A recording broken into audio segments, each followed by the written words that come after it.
հոգապարտության անդամներ, շատ սիրելի եւ հարգելի ներկաներ։ Այսօրվա մեր դասախոսությունը, ինչպես որ հայտարարված է արդեն նախորդ, որ վերաբերի հայոց լեզվին, գրականության եւ նաեւ ազգային ինքնության։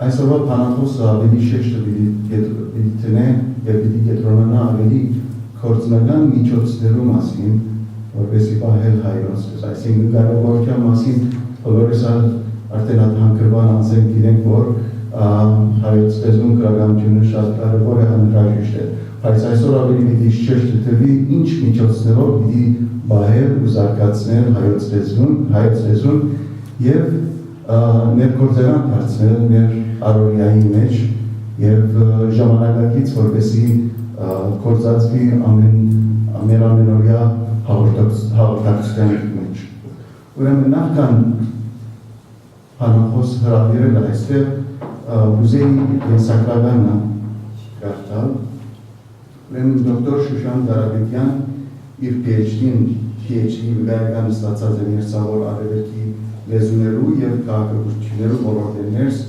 2014 թվականին UCLA համալսարանեն ու դասավանդած է հայերեն լեզուն վերջին 6 տարիներու ընթացքում։ Իր ուսումնասիրությունները կենտրոնացած են ժառանգված խոսակցական լեզուներու վրա, իմաստնավորի Լոս Անջելեսի բնակ հայերու մոտ։ Դոկտոր Karapetian մասնագիծ է նաև աշխարհի լեզուներ եւ ժառանգված լեզուներու կենտրոնին UCLA-ի, ուր նշանակված է դնորեն արձակնի դպրոցներու ժառանգություն ծրագրին, դալով հատուկ դասեր հայերեն, ռուսերեն, պարսկերեն եւ կորեական լեզու։ Վերջերս արժանացավ հետ PhD ինտերակցիան անդամակցության, որովհետեւ շարունակի եւ ընդայնե իր հայերեն լեզվի ուսումնասիրությունները Գյուրգենյան հաստատության լայն աջակցության UCLA-ի մեջ։ Անընդհատ է հայկական տարբեր կազմակերպություններու նպատակ ունենալով վերամշակել հայերեն լեզվի դասավանդումը եւ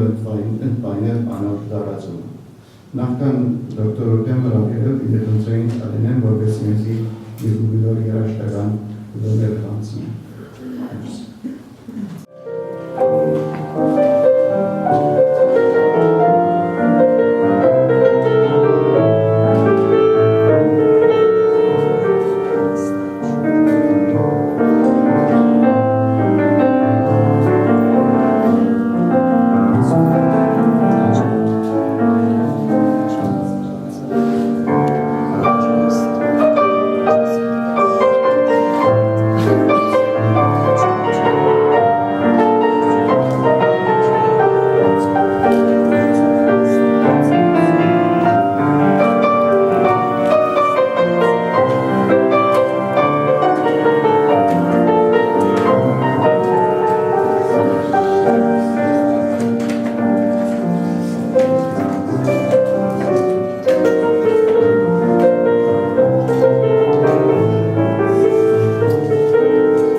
Սիրելի ներկաներ, մեզ հիմար անագնգաներ և մեծ պատիվ, որ այսօր մեր մեջ կգտնվի նաև բանաստեղծ Ժաքսի Հակոբյանը։ Շնորհակալություն, որ մեզ պատվեցիք ձեր ներկայությամբ։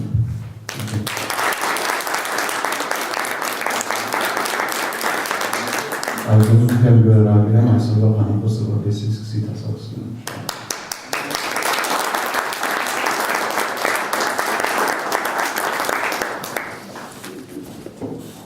Բարև շատ ուրախ եմ հրավերի համար։ Ճիշտ ասած, զեկույցս անգլերեն եմ պատրաստել, հույս ունեմ, որ խնդիր չի լինի, եթե լինի, կարող եմ պարբերաբար թարգմանել։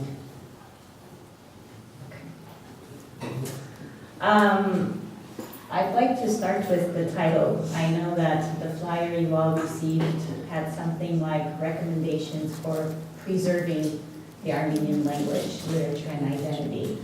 One of my main goals in this presentation is to problematize the word preserve. And as you can see in my title, I wrote in recommendations for nurturing, underlined. And I think one of the biggest challenges and biggest issues is how we are framing the issue of language. That's what I would like to carry across in today's presentation.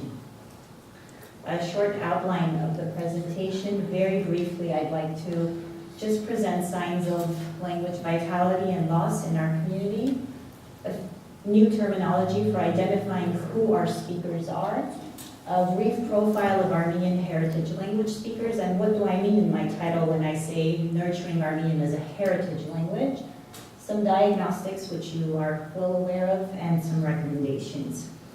As I'm sure most of you are aware, we have almost 500,000 Armenians Americans who've indicated Armenian ancestry from the 2010 US Census. You see the distribution of where their country of origin is. As we all know, California, especially Los Angeles County, is the destination of choice for all subgroups. Armenians comprise over 30% of the city of Glendale. Armenian students comprise 40% of the student body of Glendale Unified School District. And in the 2008-2012 American Community Survey, Armenian is the most widely spoken language in the city of Glendale, followed by English, Spanish, and a few other languages, which is a pretty phenomenal statistic. So we know that there's a very strong public presence of Armenian in Los Angeles County. You can access a number of social services, DMV, school applications, library applications, hospital documents, court documents, media, our newspapers, our television channels, cultural events, educational institutions. There's a recent growth of Armenian language programs in public schools, so we have the 2 immersion programs in Glendale Unified School District, which I'm sure most of you are aware of. We have the Ararat Charter School, we have after-school language programs, not to mention the community schools that we have. And all of the above, and I'm sure you know as well as I do, attest to the robustness of Armenian in our community, and may contribute, of course, to the longevity of Armenian for the generations. But there's a big but. We have to keep things in perspective. All of the language programs I've mentioned serve only 5 to 10% of the student age population of our community. Enrollment in Armenian community schools is declining. And the strong vitality of Armenian in this particular community mainly comes from the large numbers and demographic concentration constantly fueled by recent immigrants from Armenia and other diaspora communities. Language use and intergenerational transmission is in decline among US-born 2nd and 3rd generation Armenian Americans.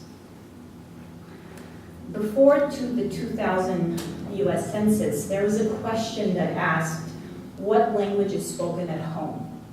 And for Armenians from Armenia, Iran, and Lebanon, the language of choice at home was Armenian. However, a great majority of US-born Armenians speak English at home, with Armenian use declining over time. Let me show you some charts from a few decades from the US Census. This is from 1980. And if you see, there's the country of birth. We have Armenia, Iran, Lebanon, Turkey, and the US. And the language spoken at home. Notice what's happening to Armenian So we have 65%, 86, 88, 79, but for US born it's 25%. Look at 1990. The rest are increasing or staying stable. US born 18%. From 2000, US born is now 16%. So what we notice is that with the passing of generations, for US born Armenian Americans, the use of Armenian at home is declining. And this is a very natural process. This is what we call in linguistics language shift. The children of immigrants lose their language very, very quickly, particularly in the United States. Most immigrant communities shift entirely to English within 3 generations. A 2006 study showed that the life expectancy of 5 immigrant languages in Southern California was no more than 2 generations, leading them to label the US as a linguistic graveyard for immigrant languages.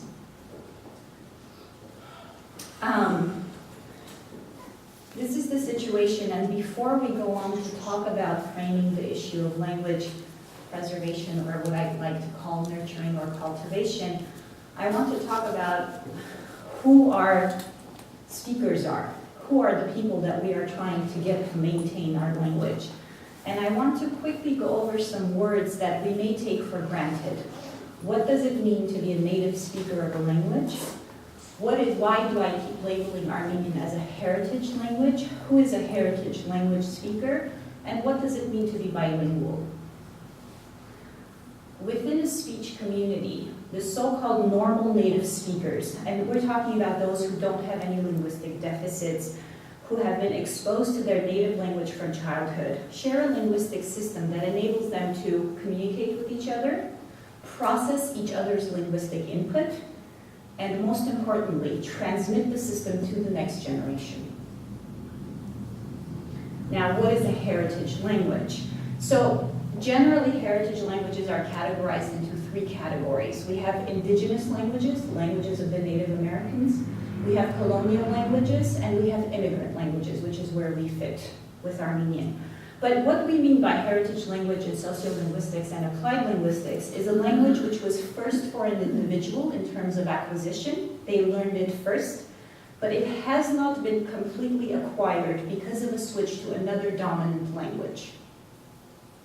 And a defining distinction between heritage and foreign language acquisition is that typically heritage language acquisition starts in the home, whereas a foreign language, or what we call a second language, starts in school or in a classroom setting. And the most classic and most accepted definition of a heritage language speaker is an individual who is raised in a home where a language other than English is spoken, so in our case Armenian, and who are to some degree bilingual in English and the heritage language. And here I want to talk about bilingualism because typically when we think of bilingual, we think of the textbook definition of an elite or elective bilingual. So this is a bilingual person who learns it in a classroom as a second language. But most bilinguals in the world are not elite bilinguals. Most bilinguals in the world are circumstantial bilinguals, by which we mean these are people who acquire and use 2 languages to meet their everyday communicative needs. Just like heritage-speaking children who know that with grandma I need to speak Armenian in order to get my favorite cake or my favorite story or whatever it is. I need the language to meet my everyday needs. I've learned it as a child. I didn't choose to learn it in a classroom setting. And I also want us to think of bilingualism as a continuum of proficiency over time. The ideal bilingual who speaks language A and B perfectly does not really exist, or very few people can do exactly the same thing in both languages. Most people have varying proficiencies, and this can change over time. As a child, you may be very strong in Armenian, but very weak in English, and over the course of your lifetime, that may change. And then you may decide to do a master's in Armenian, and your Armenian may get better. So bilingualism is a dynamic relationship that changes over time. The perfect bilingual who can do everything exactly the same in all the languages they have really is a myth. One more quick designation of heritage language speakers.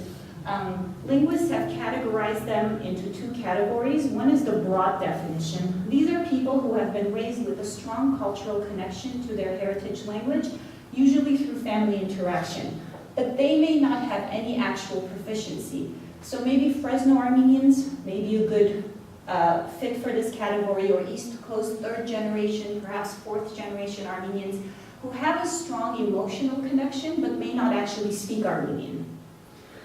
And then there's the narrow definition, which I think for most members of our Los Angeles community, they fit into this category. These are people who have had actual exposure to the particular language. They've actually learned Armenian as children, but didn't learn it to a full capacity because they went to school in an English environment. These are people who actually have proficiency in the language. Now, to show you what a typical heritage speaker looks like in a community, I'm going to show you the results of an online survey that UCLA, the Heritage Language Survey at UCLA conducted with almost 2,000 heritage speakers all across the United States, representing 22 languages.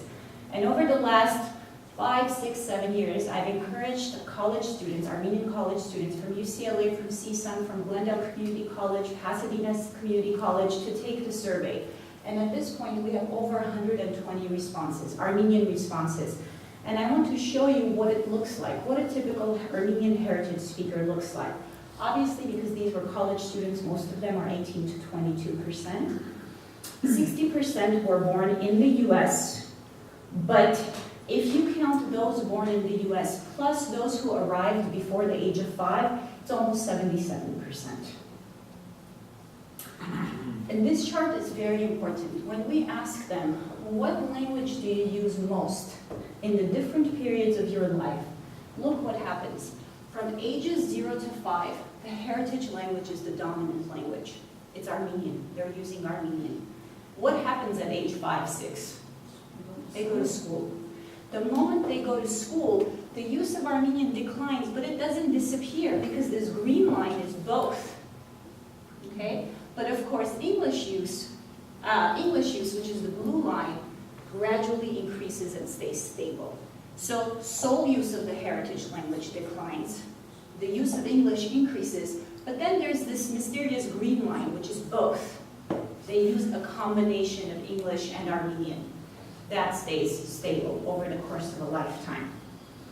And I have more slides, which I'm not going to go through. I just want to highlight some key features of heritage speakers. So they can be 1.5 generation, which means they were born in Armenia or another diaspora community, but came here at such a young age that most of their education is in English. So if they come here by age 10 to 12, we consider them 1.5 generation, second or third generation immigrants. They're a very heterogeneous group. Not one speaker does not look like another because they all have different linguistic backgrounds. There's extreme variation in their range of skills. So their comprehension is the strongest. They understand the best.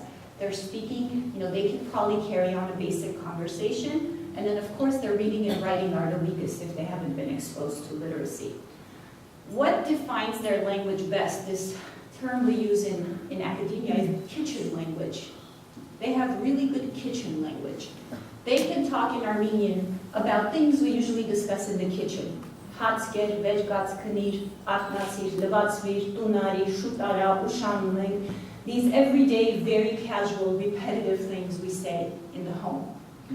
And when we talk about their linguistic proficiency, we try to describe it as a piece of Swiss cheese. They have the language, they have the system, but it has big holes in it. And some of the holes, of course, come because they lack formal education. They don't have formal education in Armenian. They can't use higher or formal registers. They can't talk about science or theology or even their academic life. Okay? They don't have the key vocabulary to talk about things outside of the everyday. A lot of them experience dialect shame because they don't speak a standard form. For example, Iranian Armenians, Varskahais may be a good example. Okay, or even Yumretsis have certain issues with this.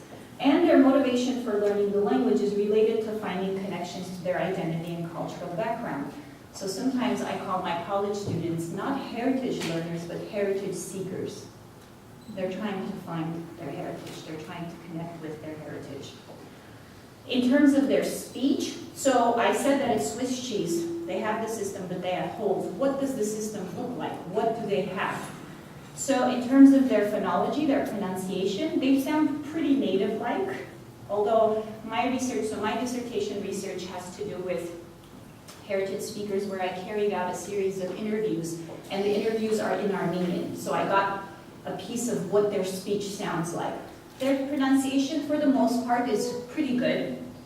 In terms of morphology and syntax, they over-regularize in morphological paradigms. For example, so we know the genitive case most commonly is I, Shushani, Serani, Bati, but there are exceptions, right? Angeroj, Keroj, Modhod. But what would a heritage speaker say? Angeri, Maidi, Haidi, Huidi, Yechbaidi. They know the rule, but not the exceptions, and they apply the main rule to everything. Yeah? Code switching, which means going between Armenian and English. They do it all the time, and actually it's very natural. I know we frown upon it, but it's pretty frequent. Most bilinguals code switch. They borrow from another language. They borrow words that they don't know. For example, campus. How do you translate campus? A college campus, right? So they'll say campus Angulum. Discourse markers, what one Armenian school teacher called laikeren, right? They'll stick laikin into their Armenian sentences, like Gdansi, you know, transitions, introductory phrases, calcs, where they copy word by word phrases from English. A friend of mine recently said that her daughter said, Mama, shoes verastir, put my clothes on.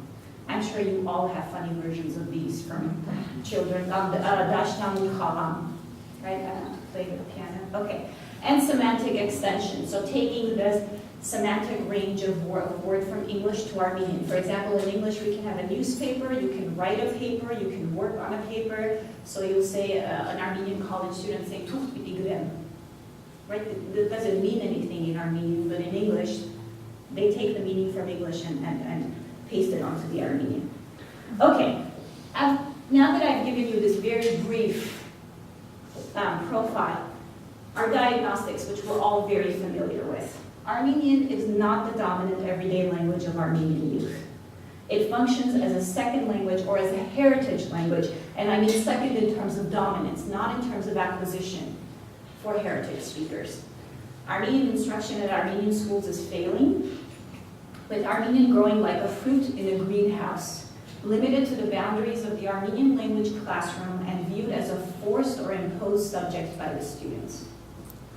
Giving into the reality that Armenian language use is declining, what we as a community have resorted to is shifting the boundaries of what it means to be Armenian.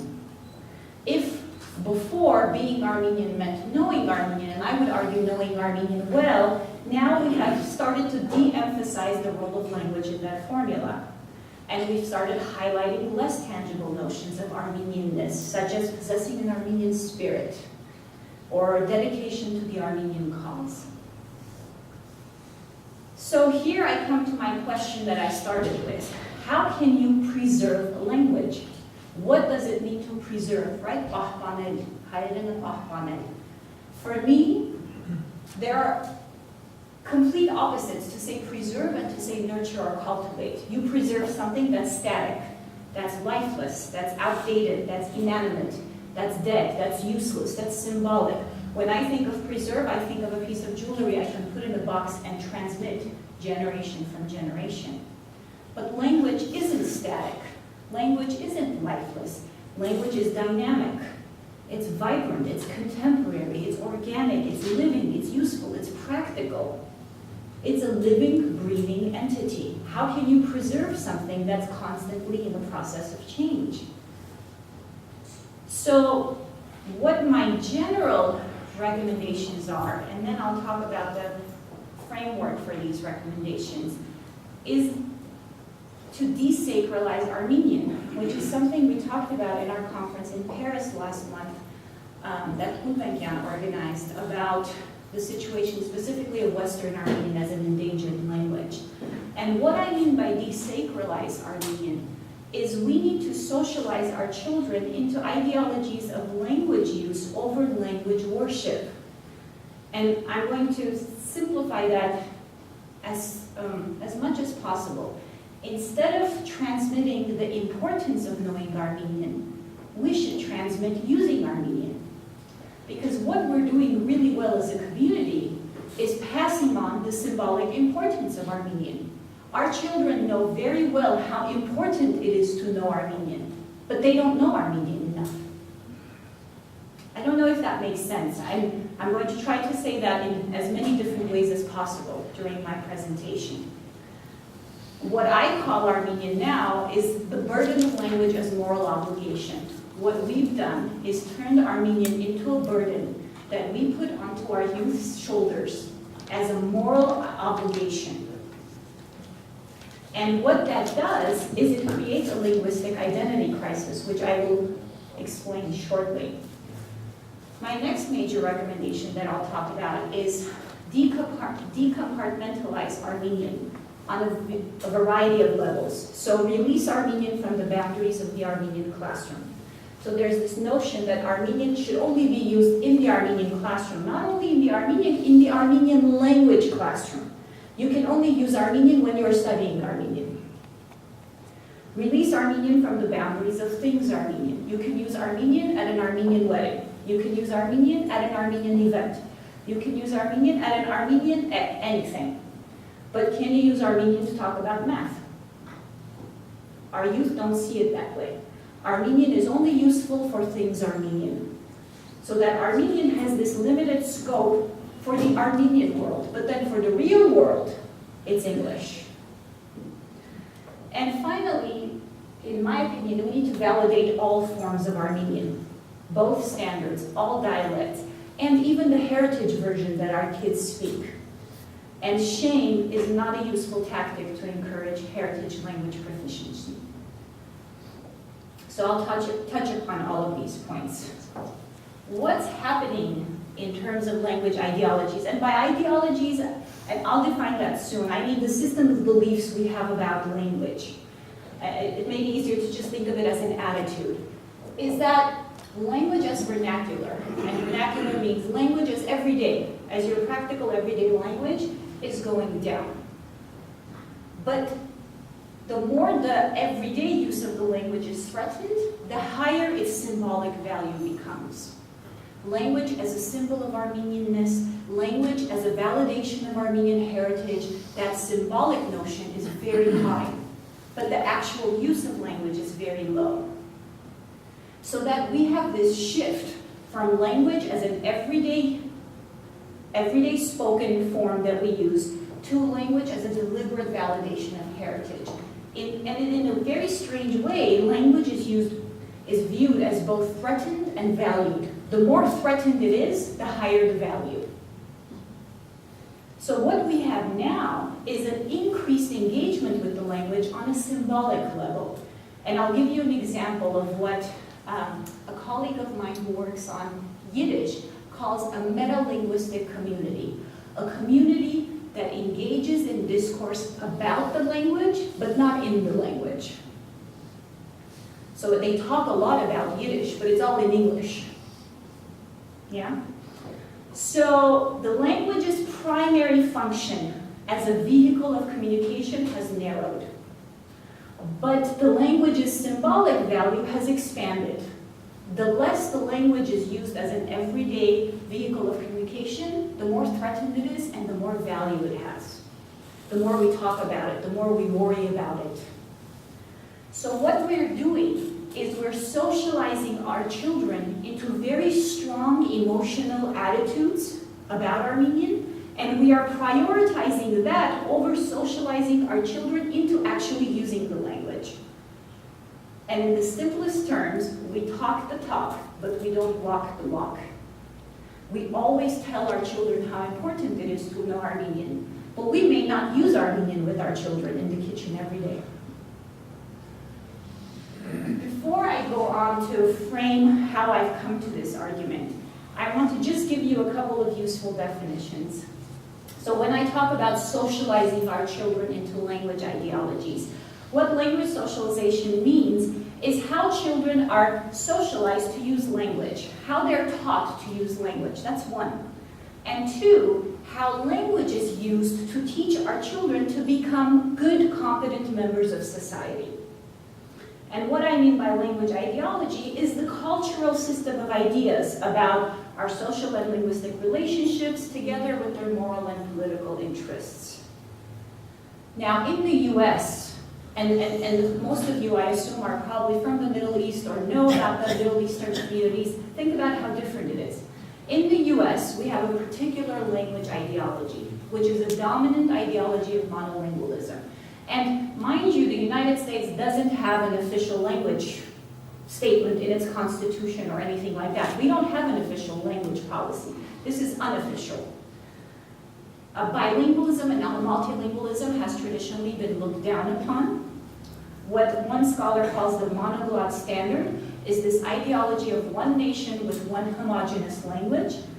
And English is this idea that English is more prestigious than any other language and that social acceptance, employment, and upward mobility is within reach upon speaking the language of the dominant culture. Also, recently, with this global expansion of English, this view of English as an international language. Now, given the diasporic nature of the Armenian people, various factors have impacted the status of the Armenian language and the linguistic and attitudinal behavior of the Armenian communities. Obviously, the impact of dispersal, the first generation in Lebanon was very different. It was a Turkish-speaking generation who willfully, consciously became Armenian-speaking by taking their children to Armenian school. Even if the parents were Turkish-speaking, their children were speaking Armenian to each other. Very different situation, right, from the first generation who came through Ellis Island. The settlement in host countries and the host country attitudes toward bilingualism will impact the situation of the community. And we know that Armenian has continuously functioned in a bi- or multilingual environment. And before I continue, I also want to talk about language and identity. Language is intimately, inherently related to identity. Often, the language a person speaks indexes their identity. So we assume if a person speaks language X, they belong to the group who speaks that language. And ideologies of language connect language with the identity of a particular group or speaker. And we know that identity, before we viewed identity as this static thing that we pass on or that we inherit, now we know that identity is actually very dynamic and socially constructed, and it's often negotiated through language. And speakers of more than one language navigate within and among different language communities, and they negotiate their identities in connection to different languages. And the identity of heritage language speakers is co-constructed and contextualized as they maintain and build connections with both or multiple languages and cultures. Now, in terms of the community in America, Armenian American community, two sociologists that most of you may be familiar with, Ani Bakalyan, who has her book called Going from Being to Feeling Armenian. And I think this title is very, very speaking. Going from being to feeling Armenian. And Bertavo, another linguist, have mapped out how the role of language has changed in our Armenian American identity. And it's gone from what foreign-born, older, and highly proficient Armenians would call the link between language and ethnicity is vital. It is the essence of identity, authenticity, and uniqueness. In this line of thinking, the particular structural characteristics of Armenian are believed to cause, to lead, to force, to constrain, to require its speakers to know, to do, to intuit, to appreciate, and resonate the way they do. Armenian is viewed and experienced as a dynamo that generates sensitivity, skills, abilities, and understanding unique to its community of speakers. So Armenian as the essence of Armenian identity. We've gone from that to what second and third generation Armenian Americans call symbolic Armenianness, which is not dependent on language, and it's not dependent on actual knowledge or practice of language. It's This symbolic Armenian identity where I can choose what elements of Armenian culture I like. Food is an easy one. Dance is another popular one. But language doesn't have a prominent role. And generation is the most significant variable in terms of where Armenian Americans stand on this continuum. So the longer their presence in America, the more symbolic they are. When I interviewed my subjects for my dissertation, what I noticed was that there were a lot of affective, by affective I mean emotional, there were a lot of emotional elements related to the Armenian language. These were 1.5 and second generation college students. All of them, without a doubt, mentioned the undeniable link between language and identity. All of them understood the integral function of language as a main vehicle of cultural preservation and transmission. And what I found was a very strong degree of what the founder of sociolinguistics, Joshua Fishman, calls a sense of sanctity, kinship, moral imperative. They all viewed their language as sacred. They all had very strong connections to their language. And a lot of my subjects mentioned the fragile nature of Armenian existence in a diasporic setting with such a small worldwide population. And this led them to feel like they need to claim and take ownership of the language. So they would say things like, im lezune, imne, yes chosem of piti chosi. Right? This need to claim it. Եթե մենք չօգտագործենք, ում պետք է հայերեն. And all of them had internalized this moral responsibility for cultural preservation. They all talked about how if they lose their Armenian, they can't pass on their Armenian heritage to their children. So this led to a central belief among these young college students that being Armenian is equal to knowing Armenian. Okay?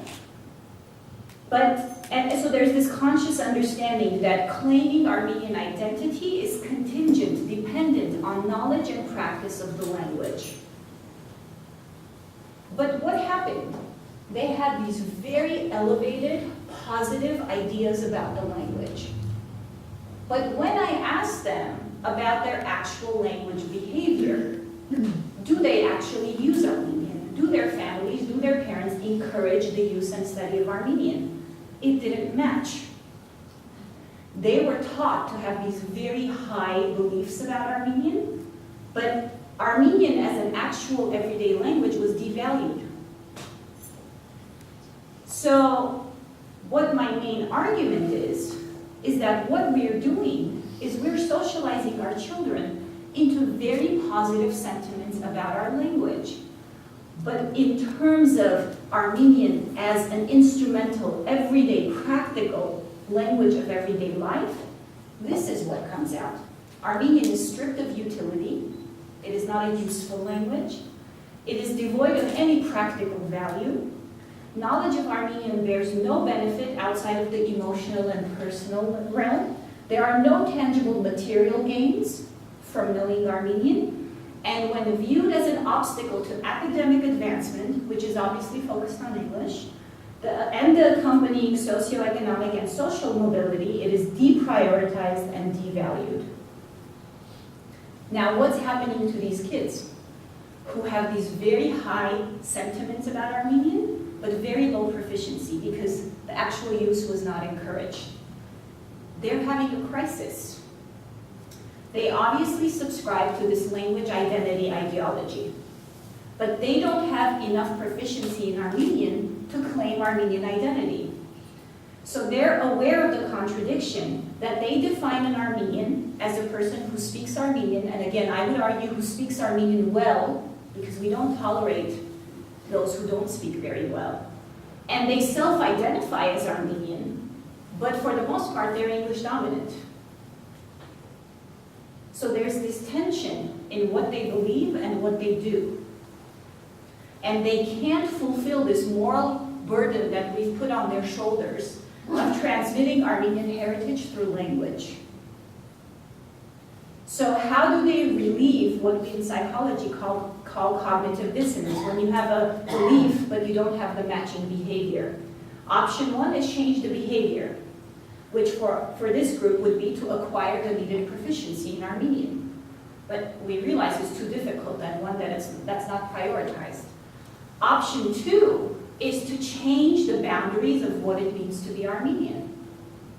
If before it meant being Armenian equals knowing Armenian, and now we don't know enough Armenian to be Armenian, we're going to now say being Armenian means having an Armenian spirit,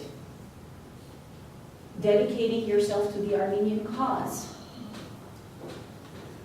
So that this sense of Armenianness and the linguistic capacity, now there's a different formula. So there's a new relationship between language and culture, language and identity, leading to a culture that can function without a sizable group that uses the language as an everyday vernacular.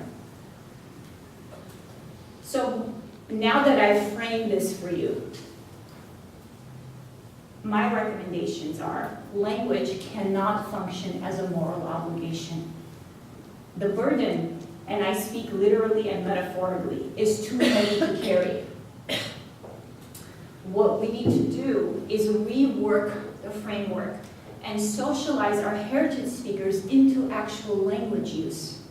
Because if you actually use the language, if it is your main vehicle or an important vehicle of communication, the symbolic value will come. And in order to do that, I have a few very specific recommendations. I know I've been talking very abstract at this point about a framework. So the two are targeting linguistic compartmentalization, and I'll give examples, and what I call sociolinguistic democracy, validating all forms of Armenian. This is a sample from one of my interviews for you to get a sense of what linguistic compartmentalization means. So I asked one of my subjects, «Որ լեզվով ես երազտեսնում, եթե երազները հիշում ես»։ Կախված է, ասենք թե ինչ ա լինում երազիս մեջ։ Եթե մոր կամ ընտանիքի մասին, ընտանիքի հետ կապված երազը հայերեն է։ Բայց եթե ասենք թե չգիտեմ, մի հատ երազ էի ունեցել, որ բասկետբալ էի խաղում professionally, էդի անգլերեն էր։ Okay? What I mean by linguistic compartmentalization is this partition of the use of two languages into different domains based on certain categories. So if you're thinking about your mom or your family, it's in Armenian. But if you're thinking about professional sports, it's in English. Immigrant bilingualism has a pattern that linguists have mapped out. So first-generation immigrants are typically monolinguals in their heritage language or very strong in their heritage language and some English, for example. These are two options. Second and third generation are typically English dominant. I would go with the far right corner. Fourth generations are typically English monolingual. And competency in the heritage language declines with each generation. And the way it declines is that the heritage language gets put into specific domains so that you use it only for particular categories of things. And here I'm going to show you Jakob Kulujan's, who is a professor at UCLA, chart on linguistic compartmentalization. What he noticed his students, how they're dividing the use of Armenian and English. So look here. Here we have Armenian, here we have English. Հայերեն, խոհանոց, հացվամիր, kebab. Անգլերեն, fast food. Հայերեն, մեծ հայր, հեռավոր ազգականներ. Անգլերեն, ընկերներ. Փակագծերի մեջ. Ամոթ է հայերեն խոսիլը նույնիսկ ամբողջովին հայախոս 6 տարեկան տղոց խմբի մեջ։ Հայերեն, հարսանիք, անգլերեն, սիրահարություն։ Հայերեն, ընտանեկան սեր, անգլերեն, հակառակ սերի հետ սիրաբանություն։ Հայերեն, սեր չկա, անգլերեն, սերային խոսակցություններ։ Հայերեն, առօրյա տնտեսություն, հացար, բենզին լցրու եւ այլն։ Անգլերեն, տնտեսական ծրագրավորում, քաղաքականություն, ընկերային հարցեր, բժշկական եւ գիտական նյութեր։ Հայերեն, հայրներ, անգլերեն, փիլիսոփայություն, աստվածաբանություն։ Հայերեն, խոհանոց, նորից, շոշափելի առարկաներ, անգլերեն, վերացական մտածողություն։ Հայերեն, քարացած հաստատումներ, անգլերեն, քննական մտածողություն։ Հայերեն, այստեղ լավ չի երևում, ցեղասպանություն, թուրքը եւ մենք։ Անգլերեն, իրավագիտություն, օրենսգիտություն։ Եվ ամենակարևորը, որ չեք տեսնում, հայերեն, անցյալ, անգլերեն, ներկա եւ ապագա։ Այսինքն, the life and context of Armenian youth has evolved into separate compartments based on thematic and temporal divisions. Armenian functions in spheres restricted to the home, specifically the kitchen, daily interactions, the familial world, the elderly, and the past. Heritage speakers grow up in communities characterized by bilingualism, in which the higher registers of English are used to carry out all formal and high exchanges, while heritage language and the informal registers are used to carry out low variety, appropriate for casual informal interactions. Now, when I was doing my research, I came up with a few more domains of compartmentalization. For example, I noticed there's compartmentalization by age. When I asked my subjects, որտեղ եւ ում հետ ես հայերեն խոսում, խոսում եմ մեծերի հետ, հայերեն մեծերի հետ, անգլերեն հասակակից եւ փոքրեր. An interesting trend stood out with gender. There was a tendency of more males using Armenian with each other and more females using English. This was another trend I noticed, that for young men, speaking Armenian was a means of validating their identity. But for young women, speaking English was a means of escaping patriarchy or traditional routines. Compartmentalization by medium. Armenian is associated with the oral medium, speaking. Anything that has to be written is done in English. Even when you have to write in Armenian, you use the Roman alphabet. Texting in Armenian, ures in English, O-O-R-E-S. So in a weird way, English has even taken over the written space of Armenian. Or if you go on Facebook and you notice Armenians commenting on each other's things, even if they do it in Armenian, it's done with the Roman alphabet, what we call Ladinatar Haeren, right? Compartmentalization by space. So there's this very big home versus outside dichotomy. Armenian is restricted to the home. English can be used everywhere. Armenian is restricted to everything Armenian at the Armenian church, at the Armenian Ganuk, at the Armenian Hafsanik, in the Armenian class. But if it's a non-Armenian space, then Armenian is not appropriate.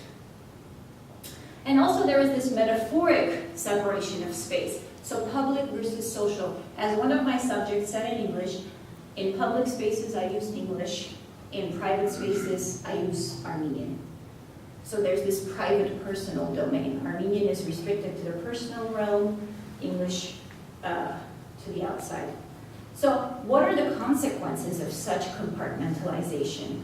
Is that for heritage speakers, Armenian becomes associated with situations of the past and becomes a language for the past. And here you see the link with preservation. We are preserving something for the past. Second or third generation speakers don't view Armenian and haven't seen Armenian as the living language that their parents experienced, and often cannot envision speaking on subjects seen in comic books, general education, science fiction, and others. So I remember teaching one of my students that she could do a Google search in Armenian and it blew her mind. I can access the internet in Armenian. The availability of resources and responses to new domains and media are meager in Armenian, both in the homeland and in the diaspora, especially in comparison to the abundance of resources available for English.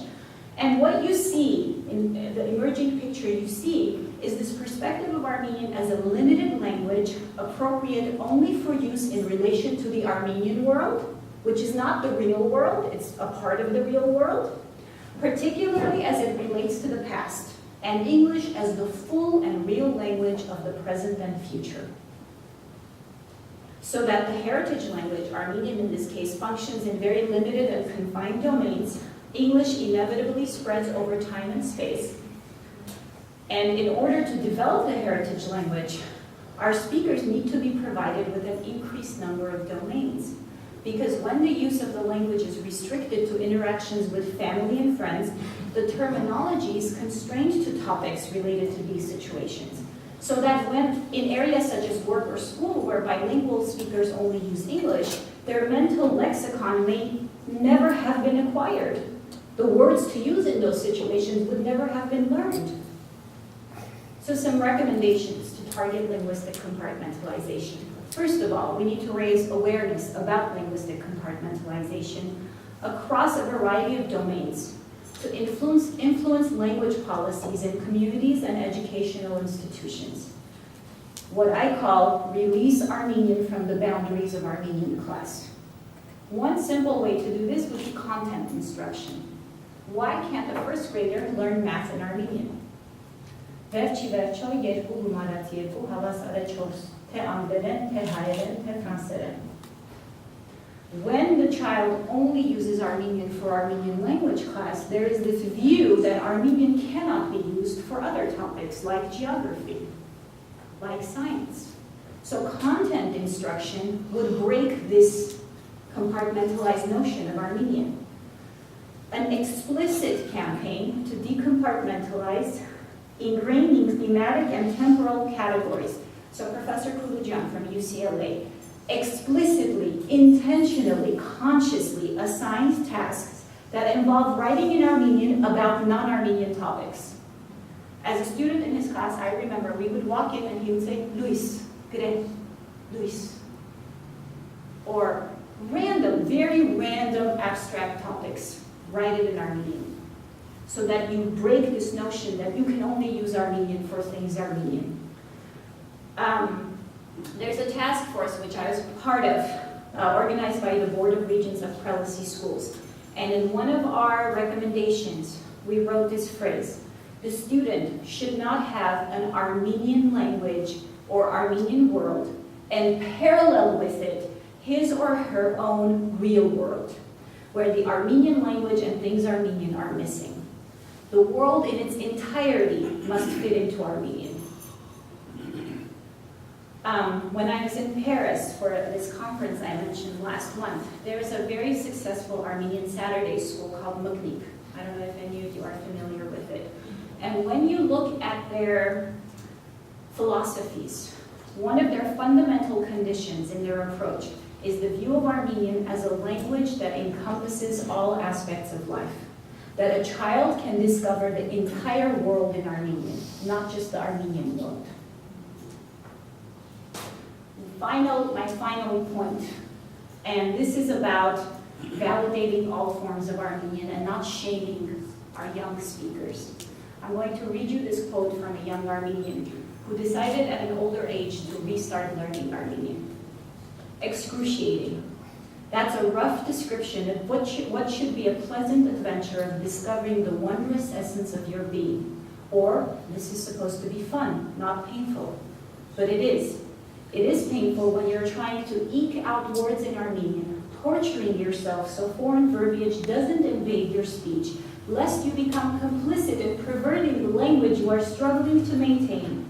And alas, your fellow interlocutor is more concerned with highlighting your inadequate fluency and naturally their superior usage, ability, their impeccable reprimands infused with ishte and yami, then with acting as a guide toward the realization of ostensibly both your goal. The concluding recommendation being, you can say it in English. Or if especially audacious, switching languages on you without notice, thus surreptitiously opining about the inferior quality of your spoken word. This proclamation from the same person who is likely a steadfast source of the righteous imposition that imagine the state of your brain as it is trying to compute someone telling you that you must speak Armenian while telling you that if you can't manage, and it's obvious you can't, just switch to the other language that they, since they're more multilingual than you, can understand just as well. Instances like these may very well be the beginnings of bipolarity. So what I noticed in my interviews was that community members who are either native speakers or very highly proficient speakers, without understanding, with no bad intent, because they don't understand the way that these heritage speakers, these second, third generation children have acquired the language, will unintentionally tease them, criticize them, judge them, and lead to them actually not using the language. And what we need to understand is the reason that heritage speakers have low proficiency is because they have very restricted spheres of linguistic exposure. They have the kitchen language. How should they talk to you about their academic life if they've never learned the vocabulary? How should they talk about the political situation in Armenia if they've never been exposed to that domain? So obviously, their proficiency is stunted. It's weak. But constant teasing, ridicule, so a lot of my students will tell stories of their parents having guests and then them telling the kid, oh, tell us how you say that word, or how did she say it? Երեքուկես տարեկանի տեղը երեքանցկես, ha ha ha, and everyone laughs. Right? The parent's not trying to do this with bad intention, but what does that do to the self-esteem of the child? So what's happening is that heritage speakers constantly experience anxiety when they're using the heritage language. And it generates a destructive cycle, which looks like this. When they're teased and ridiculed, they develop a fear of judgment and criticism. Because they have that fear, they have less interaction with heritage language speakers, especially speakers with higher proficiency, which is the only ones they can learn from. And they have less comprehensible input, and that in linguistics means the quality and quantity of language. In order to develop your language, you need to hear a lot of Armenian, and it has to be higher than your own level, okay? And because of that, they have less opportunity to develop their heritage language, which makes them weaker, which makes them a bigger source of teasing and ridicule. And the cycle just continues. So when I asked my subjects, what do you feel when you have an interaction with a stronger speaker? These are the stages that they went through. First, when you're speaking Armenian to someone, you need to assess if the proficiency of the person you're speaking to is better or worse than yours. If it's worse, you're relaxed. If it's better, you're scared.